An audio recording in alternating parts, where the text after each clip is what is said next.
Good evening, everyone.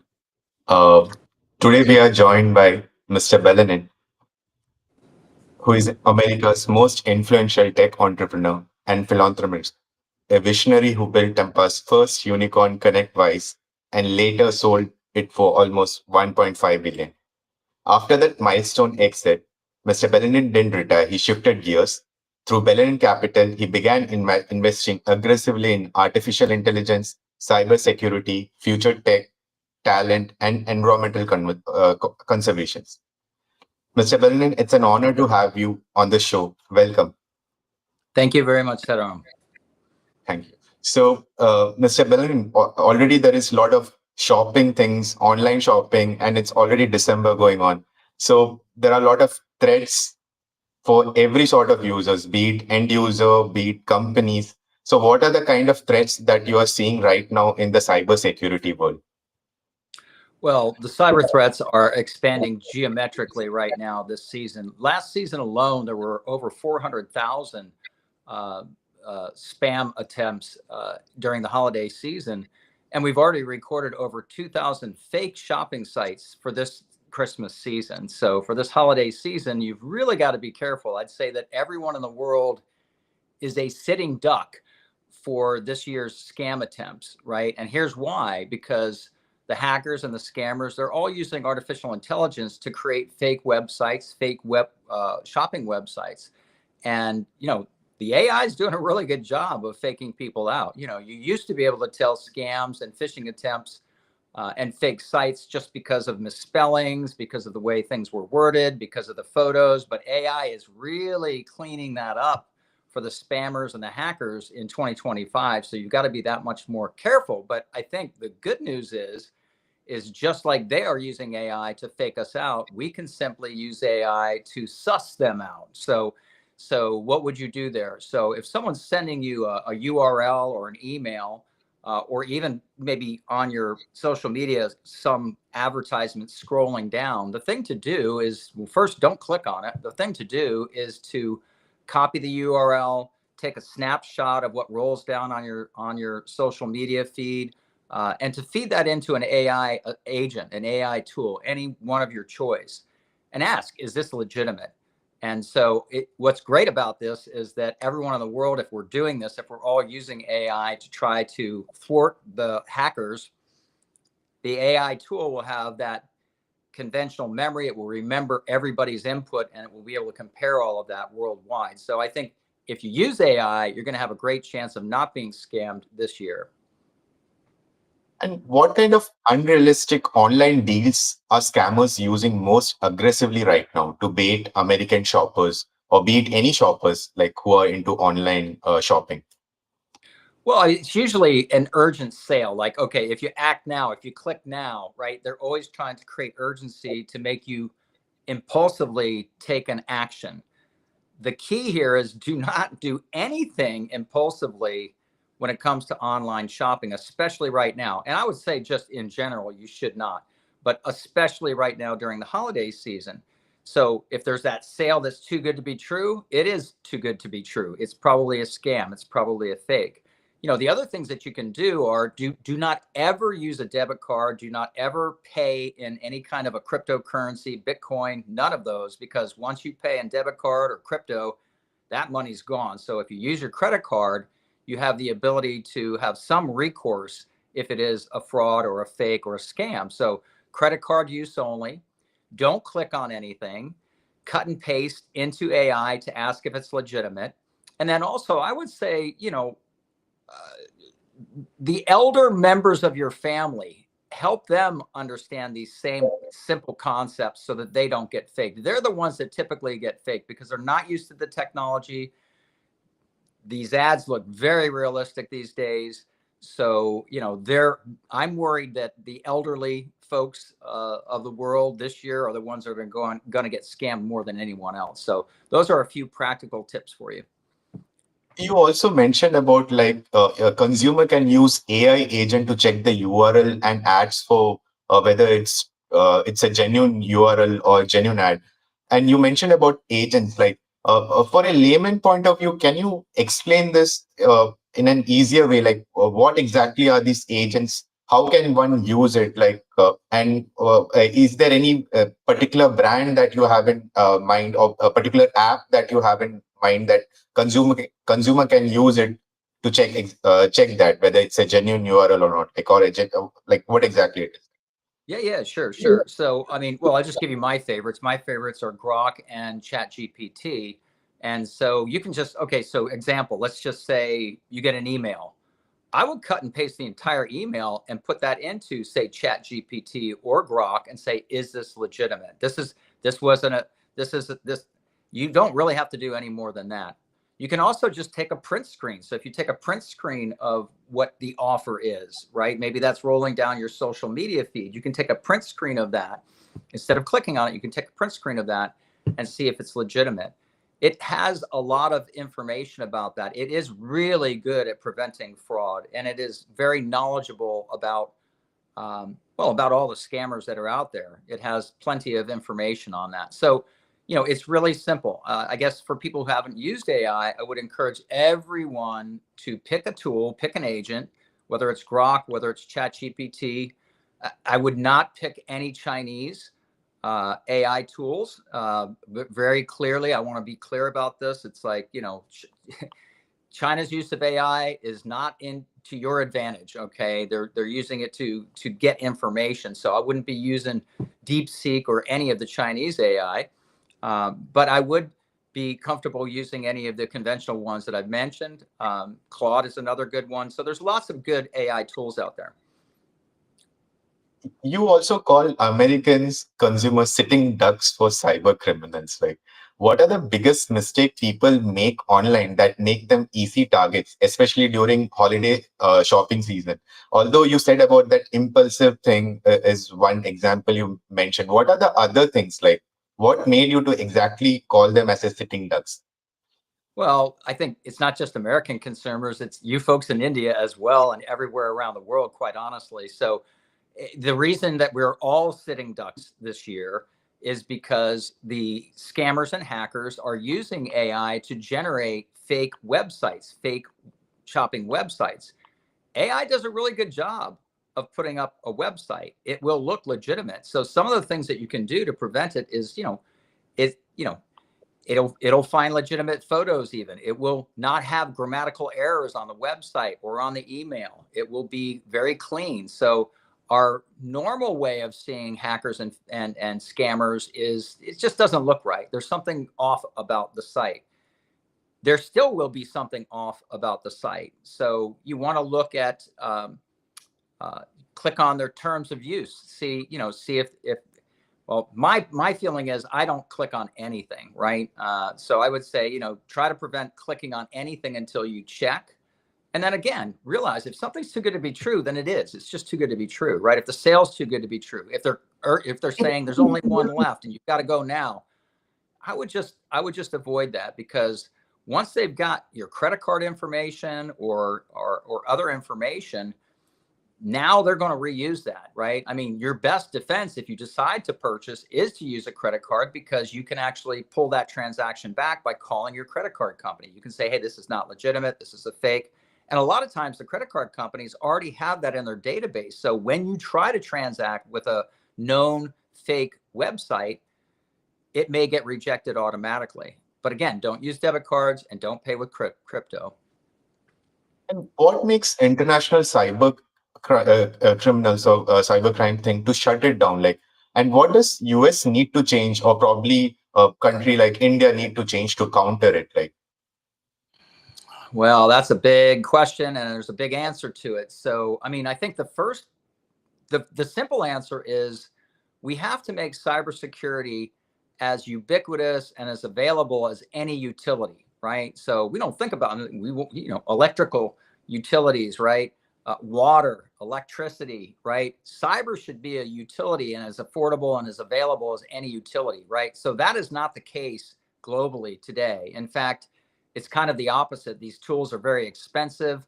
They're not comprehensive, the cybersecurity tools. And so what we see is that many mid-sized businesses and consumers are not at all protected against cyber attacks. That's really where I'm putting my time and money and treasure into trying to solve those problems. And it's also why my wife and I just founded a brand new college at the University of South Florida, the Bellini College of Artificial Intelligence, Cybersecurity, and Computing, because we need to be putting artificial intelligence together with cybersecurity, and we need to be addressing the workforce because there's 5 million open jobs for cybersecurity professionals in the world today. 5 million jobs that are going unfulfilled because we just don't have the workforce. We don't have the talent. So there's a lot of issues, right? There's a whole lot of issues, and we've got to get busy on this because it's not going to get any easier, right? So just to give you an example, it's like and how did we get here? I think is a good question too. It's like we got here because the last 40 years, and I'm guilty of it, the last 40 years, we spent all of our time digitizing everything, every transaction, every bit of music, every book, all of our knowledge is now digital and online. Everything's digital and online, and more is moving to digital and online. What we didn't think of, and so successfully over the last 40 years, we digitized everything. That was our goal. What we didn't think about is how would we lock the doors and the windows, right? How will we protect that data? We just were worried about digitizing it. We weren't worried about protecting it. And so now we have these very open systems, very vulnerable systems everywhere globally, right? And now here's the other part that's really interesting. We have 85 billion devices globally connected to the internet. Okay. 85 billion devices are connected to the internet. And in every one of those devices, we are now commercially around the world, we are now implementing AI and importing AI into every one of those 85 billion devices in one way, shape, or form. And once we add AI to these 85 billion devices, the attack vector and the vulnerability just explodes geometrically. And if that's not bad enough, in another, say, 24 months, you're going to see quantum computing becoming available, and you're going to see hackers and scammers using quantum computers to crack through ciphered code, to crack through encrypted messages. And so, we really are heading into a very vulnerable world. So I guess what I would say is we cannot, as a world, we cannot move fast enough to start implementing cybersecurity. The problem is we don't have enough people in the field. The other problem is the tools that are out there right now are too expensive. So I'm making investments to try and rectify that on my own, right? I'm doing everything that I can to resolve that. The college is one way we're resolving that. I'm investing in cybersecurity and artificial intelligence companies to try to crack the code and to try to protect as many people as we can. The last thing I'll say is that, enterprise companies are pretty well protected. They can afford the expensive tools. They are the people that do have enough workforce and enough cybersecurity professionals inside of them to take care of the issue. Governments don't, and small to mid-sized businesses don't. And if you look at small to mid-sized businesses, they represent very close to 50% of the world's gross domestic product. So that's 50% of the world's wealth, annual wealth, that is in jeopardy at a minimum, right? And so it's an interesting, very interesting world that we're heading into. That's for sure. And what is the one change needed to strengthen the coordination between government and the private sector's cybersecurity team? Yeah, okay. So that's a great question. Well, let me frame the problem first. Why is it not fixed already? Is because this is new technology. It's moving fast. Hackers and scammers use the latest and greatest technology. Governments are always behind on implementing and understanding the latest and greatest technologies. And so they're always behind the curve on that. And so that's one of the big problems that we have. Nation states, India, United States, we need to get, I mean, y'all largest democracy in the world. I am as concerned about India as I am about the United States of America, to be quite honest with you, right? I'm a big proponent of democracy, and I am concerned that, well, the new game in town is autocracy versus democracy. I mean, that's the new global geopolitical issues, right there. So those are the things that I'm concerned about. Governments have to put out some recommendations to their citizens. They have to put out recommendations to small to mid-sized businesses.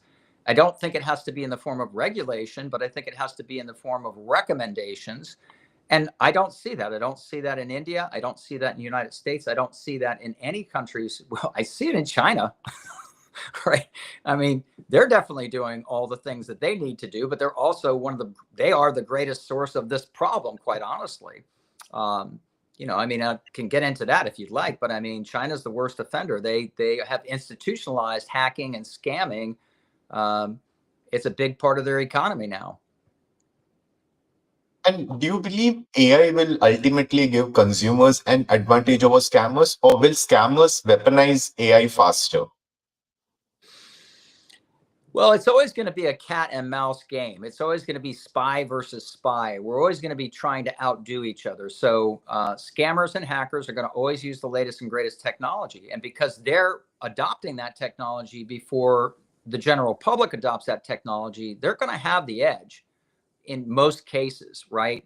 Our best hope is to use AI. Our best hope is that some responsible private companies come up with affordable tools that solve this problem. And there are companies that are starting to address that. Most companies who sell cybersecurity solutions today, they are pricing their products way too high, right? They're taking advantage of the fact that cybersecurity is a big issue and that people will pay whatever they need to pay to protect themselves. That's not the right approach. The right approach is more an approach of how do we protect the masses, right? So what I'm preaching to everyone that I talk to is, hey, look, let's make money up on scale, on the volume of our business. Let's not make up our money on individual sales, but on a number of sales, right? Scale versus individual high profit sales, I think, is the way that we need to be thinking as cybersecurity companies and as for-profit companies. So, and I just to kind of tell you, it's like we have a great solution. It's called ConnectSecure, connectsecure.com. I think it's great. It's very affordable. And what's great about it is like our whole development team is in India. They're in Bengaluru, and they're doing a great job of producing scalable, affordable risk assessment tools that can protect small to mid-sized businesses. But we need more companies doing that. It's not just for ConnectSecure to do that job. It's for the entire world and the entire the ecosystem of cybersecurity needs to get busy doing that. And then the last thing I'll say is that every cybersecurity company needs to be implementing AI in their tools, because it's all about pattern recognition, and AI is the best at pattern recognition. So, the good news is that scammers and hackers always use repeatable patterns to infiltrate. So if we can identify those patterns as they come across the internet to us, imagine, everyone's got an internet connection to their internet provider, right? Imagine if we could put a device right there in front of that internet connection that could actually scan and recognize the patterns of scammers and hackers and actually cut that off before it even makes it inside to your computer systems, right? So that's the approach that some companies are taking. I think that's a brilliant approach, but it's going to take clever and innovative ideas to outsmart the scammers and the hackers. It's just that simple. And with your $40 million initiative to create a cyber and AI college, what kind of future workforce are you training to fight these cyber threats? Like, what exactly is your college all about? Like, can you just give a brief exactly? You mentioned about the college, so it would be interesting for our viewers to know what exactly is this college all about and what exactly people are getting trained for. Like, yeah, so great question. the University of South Florida's Bellini College of Artificial Intelligence, Cybersecurity, and Computing is dedicated to cranking out the cyber soldiers that we need in the United States of America. Now, we're just one college, right? I mean, we're just one university.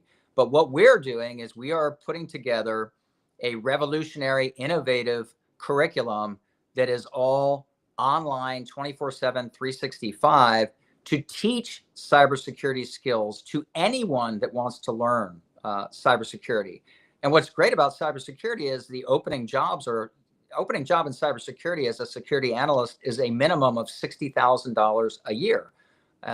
So it's a great career path, and it can go up to $2 million a year if you become a chief information security officer. So it's a great career path. What we're doing is encouraging high school students to jump into cybersecurity when they go to college because it's such a productive career for their future. And then we're creating that learning platform that will work not only at the University of South Florida, but we intend to then take that learning platform and make it widely available to all democracies around the world. Because at the end of the day, as I said, we have 5 million open jobs in the world today that need to be filled. There are 700, almost 1 million of those are in the United States of America. So we really have to get busy cranking out cyber soldiers and cyber professionals. But it requires a modern approach. It requires an innovative approach. Our learning platform is very robust, and it is all based on AI. And so imagine, well, actually, most people know Duolingo. If you're familiar with Duolingo, it's the world's greatest learning app, right? What we are doing is we are patterning it to make it as fun and as usable, as accessible, and as scalable as a product like Duolingo, where most people go and learn a new language. And do you think online shopping would be safer in 5 years down the line, or we are heading for a more dangerous era of digital fraud, like 5 years down the line? I'm optimistic, and so I'm going to say it's going to be better in 5 years. It really depends on how quickly we respond to these threats, right? I mean, I was in Washington, D.C. about 2 months ago talking to, I'm in Florida, I'm in the state of Florida, and I was talking to our representatives, Florida representatives at the federal level in Washington, D.C. And I got to tell you, they didn't seem to understand what I was talking about. It seemed like what I was saying and my concerns were falling on deaf ears. And I think maybe that's the problem with cybersecurity and cyber theft. It's not visible. You can't see it. It's digital, right? There's no physical evidence. There's no crime scene per se that anyone can see, right? It's all in the computer systems. It's all on the networks. It's all digital. It's all in the zeros and the ones, right? So the problem is if you can't see it, we tend to not get people to respond to it. So I am raising that issue at the federal level in the United States. I'm going to have our colleagues in India doing the same in India. And I mean, I worry about those two countries the most because they're the largest democracies in the world. And as I said, I'm very pro-democracy, right? And how do you see startup students and enterprise growing in this new cyber AI corridor? Like, what's your view on this? Well, I mean, first of all, here in Tampa Bay is the United States of America's cybersecurity center of excellence. We have a large number of cybersecurity startups and mature firms here in the Tampa Bay area. We also happen to have the United States Central Command. So if the United States of America is attacked, the military that will take care of that is stationed right 5 miles down the beach here, right down the beach here, okay, MacDill Air Force Base. So is Special Operations Command. And so we have about 3,000 cybersecurity professionals in the Tampa Bay area working in those two organizations to protect the United States of America. And that's what makes the Tampa Bay area so robust in cybersecurity, right? So we call it Cyber Bay. Tampa Bay, we've now renamed it Cyber Bay because of the robust cybersecurity ecosystem that we have here. What it's going to take is it's going to take a new initiative. It's going to take more people focusing on it. It's going to take innovative approaches. It's going to take affordable solutions. It's just going to take awareness and education. And so that's my real job right now, is to sort of be, heralding and evangelizing that this is a real problem. And I'm hoping, and like I said, I'm optimistic that we will get that message through to the people that need to hear it, and that in 5 years, this situation will be better than it is this year. I think you're going to be astonished at how much theft happens this year in the Christmas shopping season. And then the other thing I'll tell you is, take a guess at how much cyber theft is costing annually, globally. Global annual cyber theft. Can you take a guess? How many? I'll tell you, it's in the trillions. You want to guess how many trillions? Probably some 5-6 trillions. I don't know, or maybe more than that. Like, Yeah, it's just a almost guess. double. Yes, it's 10.5 trillion. And so My now God. let's look at the gross domestic product, right? All products and services created by India, created by the United States, created by China, Russia. If you stack rank countries, okay, as far as highest gross domestic product, you got the United States of America at 30 trillion. You've got China at 17 trillion, probably 13 if they're telling the truth, okay? And then comes cybercrime at 10.5 trillion. And then comes Japan and Germany and France, and India's down a little bit further. But I mean, this is a bigger economy. This is the third largest economy in the world today, and it's growing at 15%, right? United States economy and China's economy are growing at about 4%, right? So if we take that and we extrapolate it into the future, cybercrime will be a bigger economy than China's by 2030. And by 2034, it will be larger than the United States of America's economy. And they're not doing anything good with that money, right? They're not building schools. They're not feeding the poor. Okay. They're not building hospitals. They're not doing anything. They're doing nefarious things with that money. And so that's the real concern that we should all have looking into the future, is if we can't stop it, it's going to overtake us. And what advice would you give to young entrepreneurs chasing big dreams? Like, what's that one advice that you have for them? Like, well, I will tell you, I always encourage entrepreneurs to chase the latest and greatest technology and to find a way to implement that and then to solve a solution with it. So, in our world today, when you think about it, cybersecurity and AI are the two, I feel, are the two biggest up and coming career paths and fields for the next 2 decades at a minimum, right? So I would encourage people to learn AI. I would encourage everyone in the world to start using AI. I would encourage, not Chinese AI. I would encourage everyone in the world to use AI. I would encourage everyone to get literate on that. I would encourage young folks and people who are looking for a career to take on cybersecurity and artificial intelligence, because those are the fields where you're going to have a great future. And here's the one thing, everyone talks about AI taking jobs, right? It is going to take jobs away from a lot of different industries. It is also going to create a whole lot of jobs in cybersecurity, right? So the one field where AI is going to create a lot more jobs is in cybersecurity, because it expands the attack surface of everyone's systems, geometrically. So AI is going to be fueling cybersecurity professionals and the need for cybersecurity professionals as well. So those would be the two things that I would encourage. I would encourage entrepreneurs to try to find a solution in those areas and start to implement solutions in that area.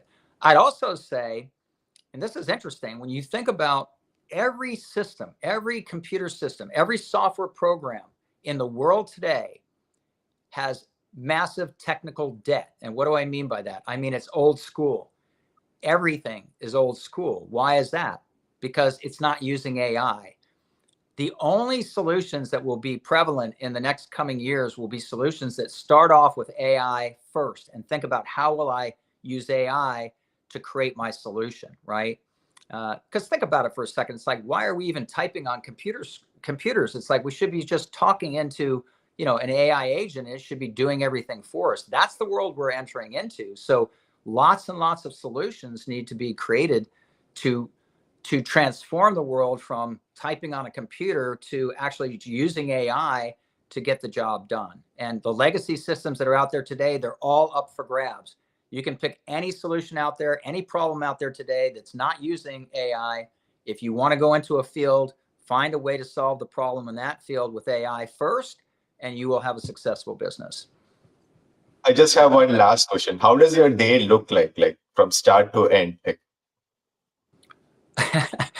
Well, it's a busy day. I tried to retire at the age of 60, and that was 6 years ago. And I'm busier now than I was when I was CEO of ConnectWise. But my day is jam packed with things like this, interviews. But I love it because it's educational, and I'm trying to be that evangelist, right? So I feel like it's my duty to do that. And when I sold my company, it sold for $1.5 trillion. And I never expected to have that kind of money. And so I am very actively putting my money into these problems and these causes, trying to solve them. So that's what my day looks like. That's what my life looks like. Mr. Bellini, thank you for your time. Your work across AI, cybersecurity, education, conservation shows that what real long-term impact looks like. And this conversation for sure will inspire entrepreneurs, students, and policymakers across the world who are listening to it right now. Thank you so much, Mr. Bellini. Thank you very much, Tedros. Very pleasure talking to you today. Thank you. Bye-bye.